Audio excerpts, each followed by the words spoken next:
Hi, already வேல் வழிபாடு பார்த்துட்டோம். இது வெற்றிலை தீபம். என்னோட வெற்றிலை தீப வழிபாடு 38வது வாரம் உங்ககிட்ட ஷேர் பண்ணதில் ரொம்பவே ஹாப்பியாக இருக்கேன். 48 வார கணக்கெடுத்ததில் 38வது வாரம் வந்துட்டேன் அப்படிங்கிறதுல இனிமே ரொம்ப சந்தோஷமாக இருக்கும். யாரெல்லாம் கண்டினியூவாக வெற்றிலை தீபம் போட்டுட்ருக்கீங்களோ அவங்க லைஃப்பில் கண்டிப்பாக சின்ன சின்ன மாறுதல், பெரிய பெரிய மாறுதல் கூட நடந்திருக்கும். என்னெல்லாம் நடந்திருக்கு அப்படிங்கிறத மறக்காமல் கமெண்ட்டில் ஷேர் பண்ணுங்கள். எந்த பூஜையாகட்டும் வாழைப்பழம் வெத்தலை பாக்கு இல்லாமல் அந்த பூஜை வந்து நிறைவு செய்கிறதா கணக்காகாதுன்னு சொல்லுவாங்க. வாழைப்பழம் வெத்தலை பாக்கு கண்டிப்பாக செவ்வாய் வெள்ளியில் வைக்க முடிஞ்சாலும், டெய்லி வைக்க முடிஞ்சாலும் ஓகே, இல்லை செவ்வாய் வெள்ளியில் வைக்க முடிஞ்சால் கூட 2 வாழைப்பழம் வெத்தலை பாக்கு வச்சு சுவாமி கும்பிடு வழிபாடு செய்கிறது ரொம்பவே நல்லதுன்னு சொல்லுவாங்க.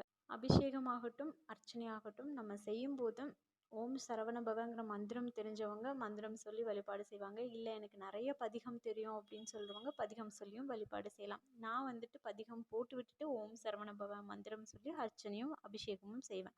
பாய், நெக்ஸ்ட் வீடியோவில் பார்க்கலாம். தேங்க்யூ.